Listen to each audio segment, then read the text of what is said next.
poeiras e outros problemas que vivemos nas cidades. Obrigado.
Sim, podemos acrescentar no...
Não dá porque esta pen não me deixa.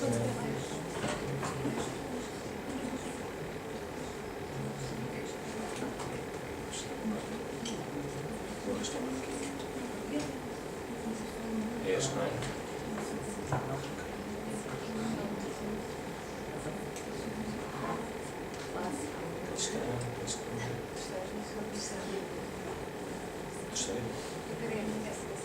Não, isto é Gico Porto.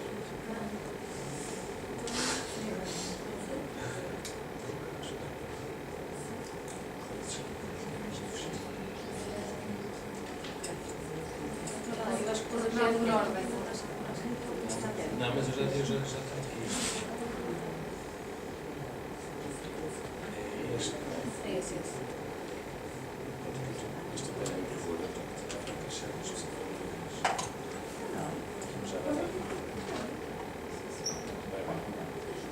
Lá está.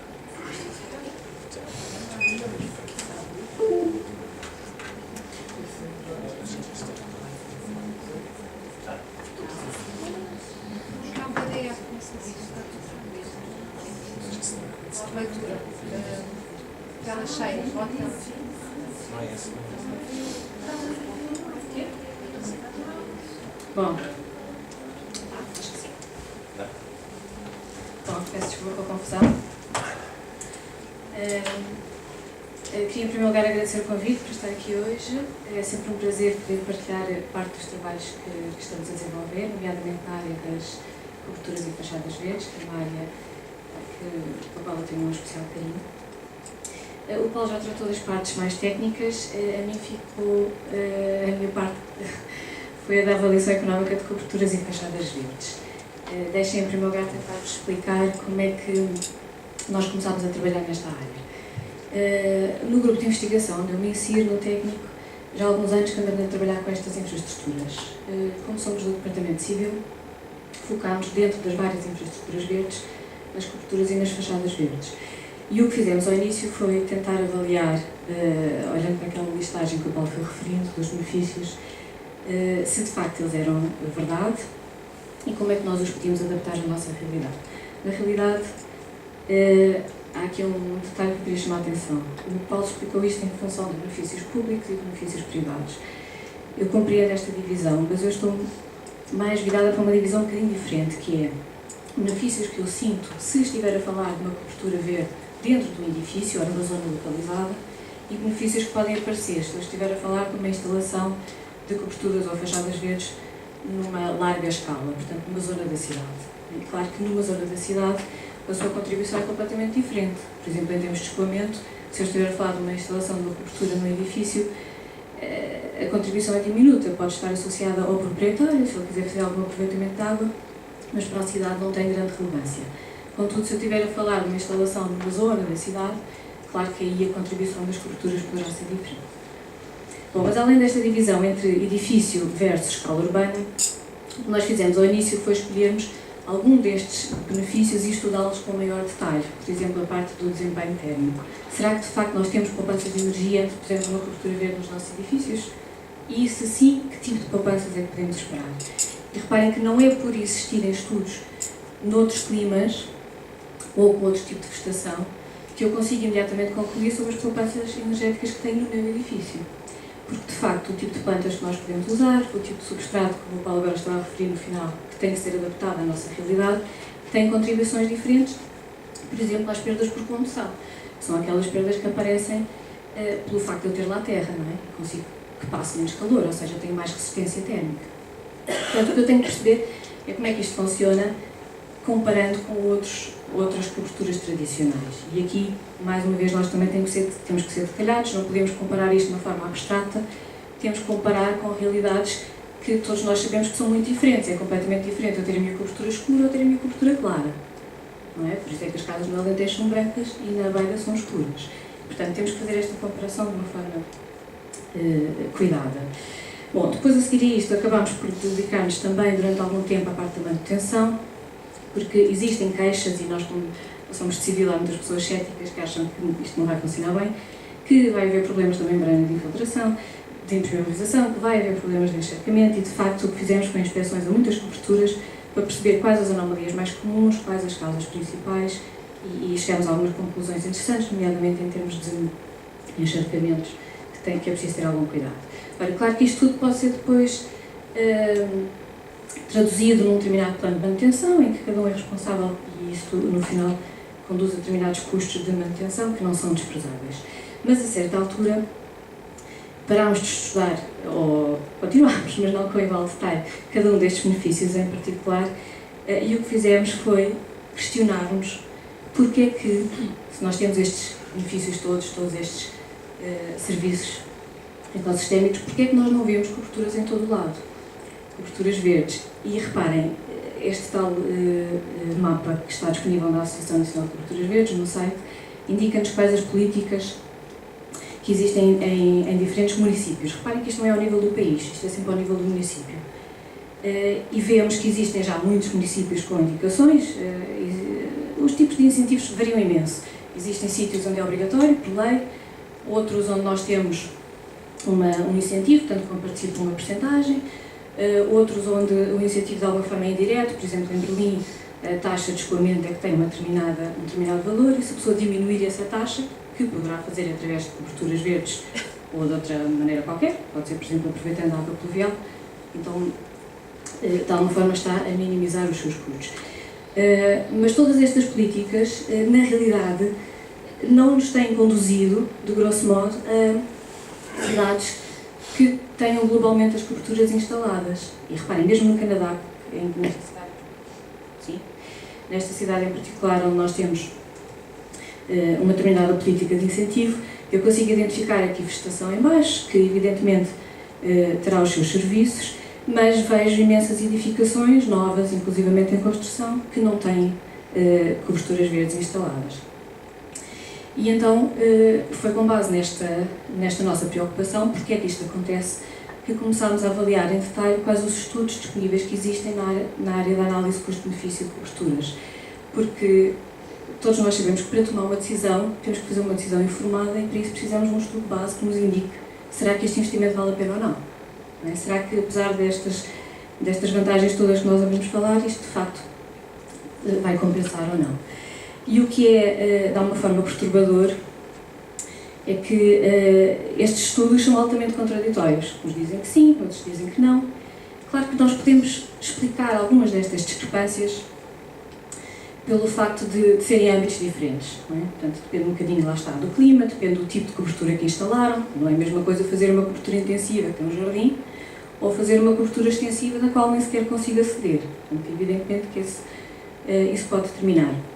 Mas o que nós constatamos, na realidade, é que depende de três aspectos fundamentais que muitas vezes são esquecidos, que é o horizonte temporal, depende de quanto tempo é que nós estamos dispostos para ver se recuperamos ou não o investimento, e depois depende, quer da preferência dos investidores, ou seja, o tipo de pessoa que estamos a falar de um proprietário, estamos a falar de um município, porque as preocupações são diferentes, e finalmente o tipo de infraestrutura.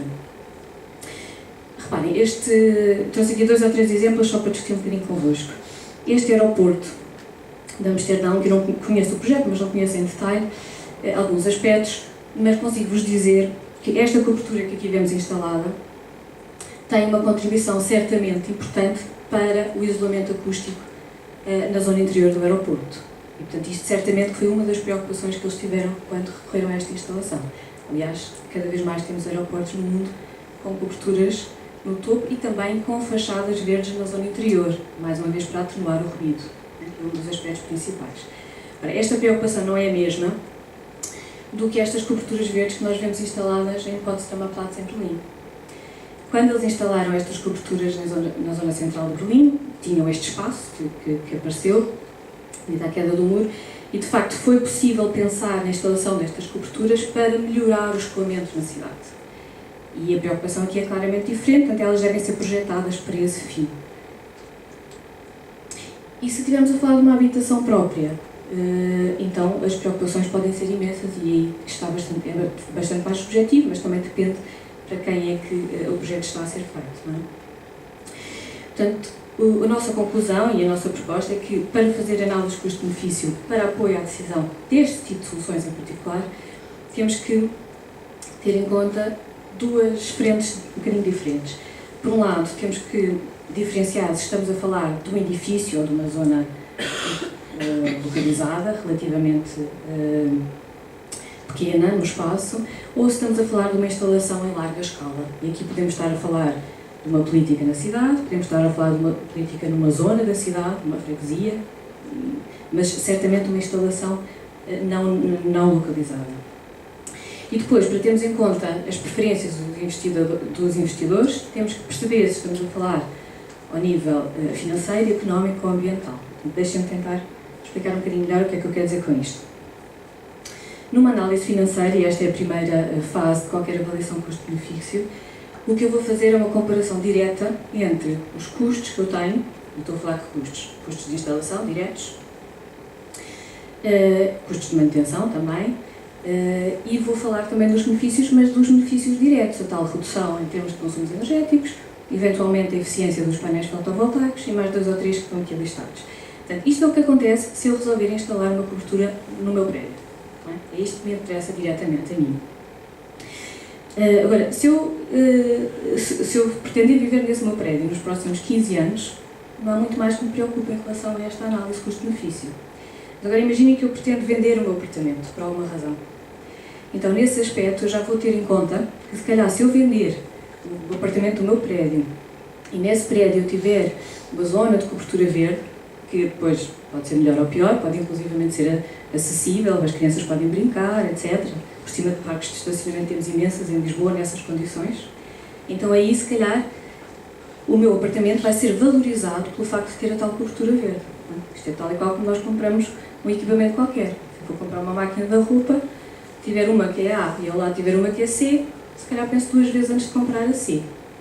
E não tenho exatamente a certeza se vou ter o retorno daquela diferença que vou pagar. O que eu sei é que já estou predisposta a isso. Portanto, a valorização do imóvel é exatamente igual. Ao vender o imóvel posso sentir que estou a sentir e ser real, estar de facto a contribuir para a economia local. Mas continua a ser uma preocupação minha como proprietária. O passo seguinte é passar pela escala do edifício e trabalhar então a uma escala urbana. E aqui as preocupações já são socioambientais. Portanto, já posso incluir outro tipo de problemas que, quando eu me foco no edifício sozinho, não existem. Por exemplo, biodiversidade, a tal retenção do escoamento, eventualmente a qualidade do ar e outros, que depende um bocadinho da zona da cidade onde estamos a falar. Ora, onde é que entram estas análises custo-benefício? Quando nós fazemos um projeto, temos que perceber em primeiro o contexto que estamos a trabalhar, quais os objetivos, perceber a viabilidade técnica e a sustentabilidade ambiental e depois, quando eu começo a executar, preciso de análise de custo-benefício. Aliás, para pedir qualquer fundo, nós precisamos das análises de custo-benefício. Devem ser feitas nos tais 3 fases e no final, não sei se isto aponta, não interessa, aqui em baixo nós temos ainda a avaliação do risco que não pode ser desprezada, como eu já vou tentar explicar mais daqui a pouco. Ora, esta metodologia deve ser aplicada a diferentes edifícios que têm preocupações diferentes. Portanto, se eu estiver a falar de edifícios públicos, tenho algum tipo de preocupações, posso inclusivamente pretender ter um edifício público que funcione, por exemplo, como uma imagem, como um exemplo de sustentabilidade, para poder ser repetido noutros edifícios.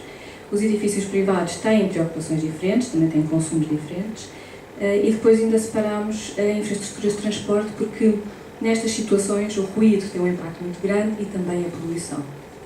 É uma situação que não é tão visível nos outros casos. Bom, o que é que eu vos queria apresentar aqui? Nós fizemos diferentes análises interessantes, estamos agora a começar a concretizá-las. O que eu vos trago aqui é um bocadinho provocatório, é tentarmos pensar na nossa cidade e imaginarmos que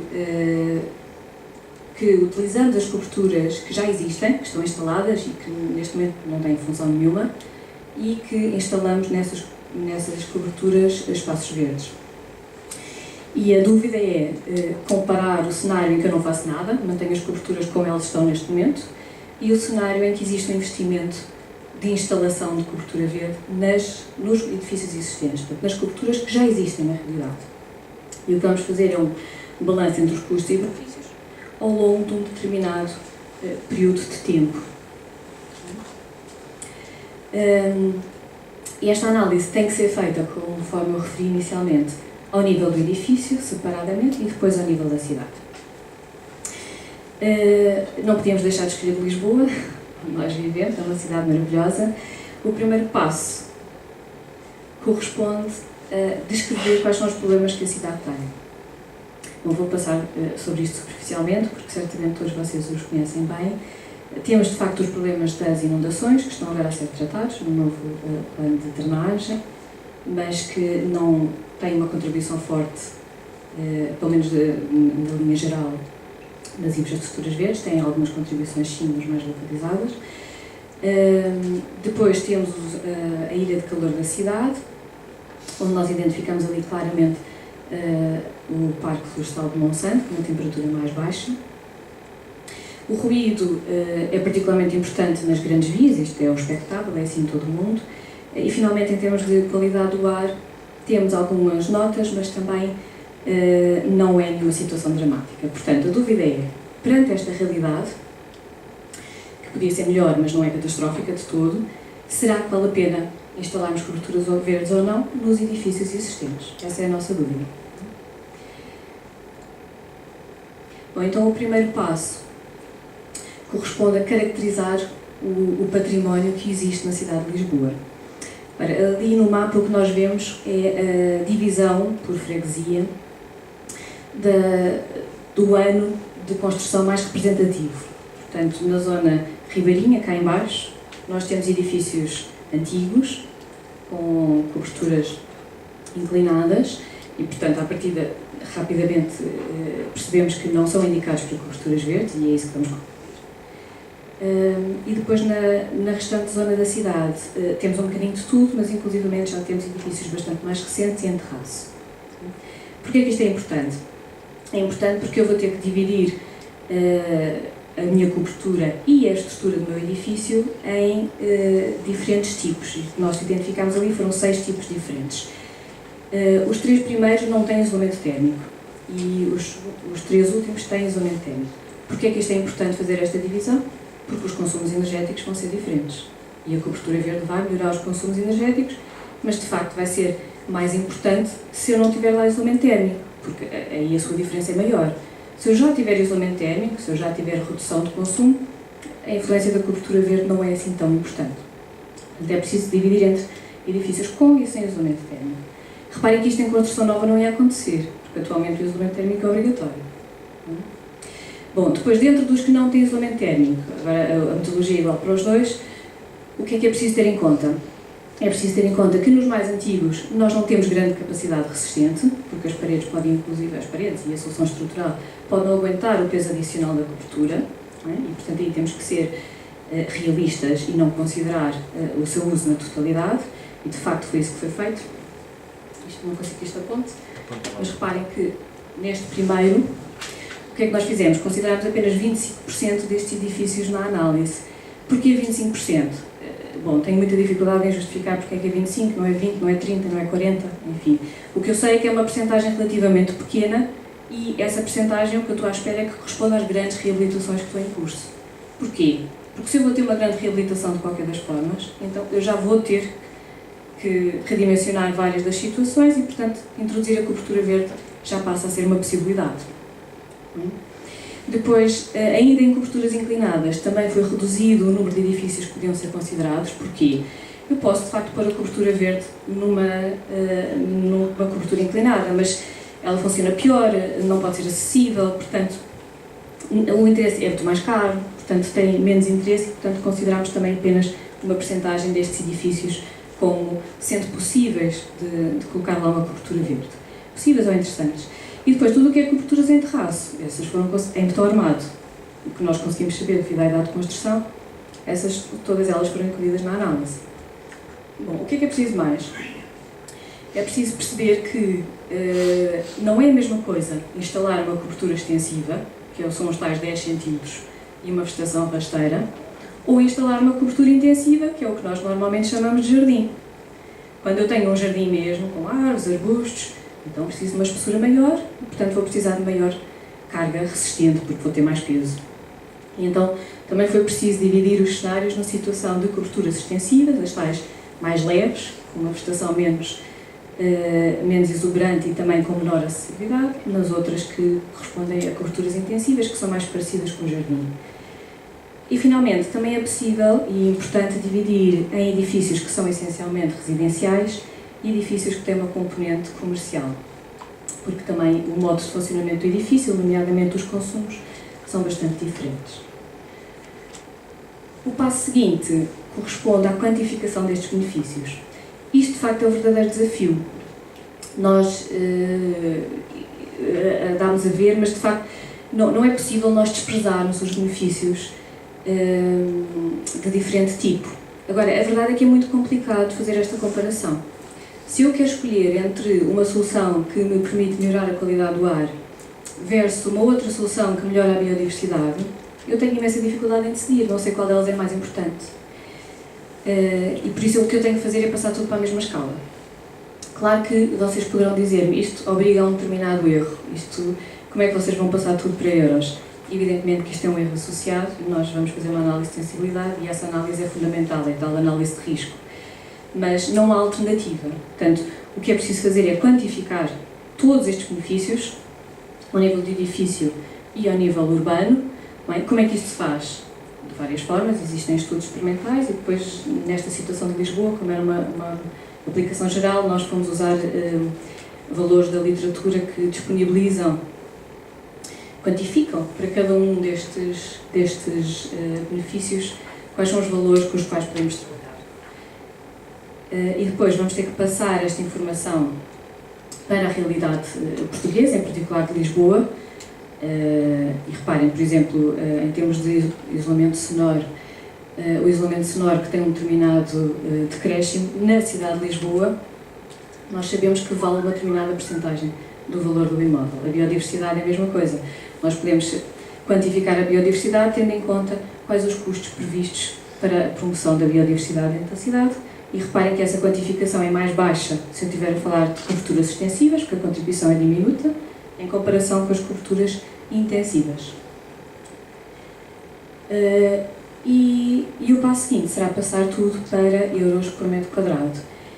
Portanto, isto obriga-nos a classificar os diferentes tipos de edifício e os diferentes tipos de cobertura, mas permite-nos ter algumas conclusões importantes, nomeadamente que se eu estiver a falar apenas do investidor privado, portanto, eu própria que sou proprietária do edifício ou de uma casa particular, eu chego à conclusão que o meu valor atualizado líquido ao final de 40 anos é sempre negativo.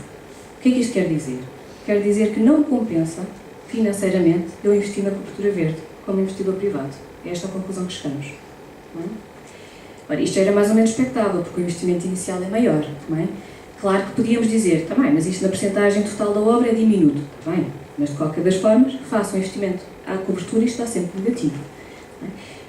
Agora, se nós fizermos uma análise não financeira, mas fomos um passo em frente e fizermos a análise económica e socioambiental, chegamos à conclusão que os valores são francamente positivos e principalmente naquele lado direito, que são as coberturas intensivas, que são as tais que parecem mais ou menos um jardim. Não é? O que é que isto quer dizer? Quer dizer que se eu pretender fazer a transação do meu imóvel, pode ser um arrendamento, por exemplo, ou se eu pretender ter uma política, uma estratégia do município, então aí claramente é uma vantagem investir neste tipo de soluções. E isto permite-me ainda concluir outra coisa. Permite-me concluir que se o município pretende uma instalação em larga escala, então a ideia de pensar em incentivos para o proprietário isolado não precisar de assegurar todo este investimento sozinho, também pode ser uma boa opção. Bom, ainda existe aqui uma comparação entre edifícios comerciais e residenciais, embora na realidade esta análise deixou de fora os edifícios comerciais grandes. Portanto, as grandes superfícies têm que ser vistas de forma isolada, tal e qual como as grandes infraestruturas de transporte. O que é que esta análise a edifícios de comércio pequeninos ou edifícios mistos que têm habitação e comércio permite concluir? Permite concluir que, em termos de análise financeira, os valores não são tão desconfortáveis, por uma questão de consumo, têm maiores poupanças energéticas com as coberturas verdes, mas numa análise económica ou socioambiental, os edifícios residenciais têm um valor de mercado muito grande quando têm a cobertura verde incluída e, portanto, compensa claramente quando comparados com os outros. Agora, como a cidade é tão variada, nós temos valores completamente diferentes conforme a freguesia em que estamos a trabalhar. E por isso nós também fizemos alguns estudos nesse sentido. Não faria sentido investir em coberturas verdes em toda a cidade. Não é? Isto é uma primeira análise, mas conforme é esperado, os edifícios antigos da zona da Baixa, da cidade, da zona central, geram valores muito mais baixos e, portanto, faria mais sentido investir em zonas mais periféricas, que são as zonas que têm os valores escuros. Contudo, reparem, o valor final é muitíssimo interessante, está bem que é ao final de 40 anos, mas podemos fazer análises com análises temporais muito mais curtas, 10, 15, 20 anos, também com resultados muito interessantes. Agora, o que é fundamental? O fundamental é perceber qual o erro que eu cometi na modelação dos benefícios e dos custos. Será que isto vai condicionar a minha conclusão final? E para isso, o que é que foi feito? Foi feita uma variação do parâmetro de cada um deles de uma forma positiva ou negativa, ou seja, imaginando que eu estimei mal a biodiversidade, será que de facto não temos aquele valor todo se eu instalar isto na zona inteira de Alvalade e Lumiar, por exemplo? E o que se verifica é que essa variação pode ter impactos ou não no resultado final. Se não tiver grandes impactos, que é o que nós vemos que acontece ali, por exemplo, com o seguro de incêndio, ou por exemplo, com a qualidade da água pluvial, ou mesmo com a qualidade do ar nestes edifícios residenciais, então significa que, independentemente do erro que eu cometi, isto não vai ter grande impacto no resultado final. Agora, o que eu vou ter que fazer é olhar para os valores que de facto podem condicionar o resultado final, então esses temos que os estimar em detalhe nas diferentes análises que fazemos e como vocês podem ver, o valor comercial tem um impacto fundamental. Agora, este gráfico o que é que vos pretende mostrar? Que eu posso ter cenários pessimistas em que todas as modulações variam negativamente ou otimistas. Essas variações geram uma diferença no resultado final de cerca de 30%, mas se eu tentar avaliar o que acontece de uma forma realista, portanto, tendo em conta as evoluções que estão previstas, por exemplo, em termos de número de pessoas que irão para a cidade, em termos de custos com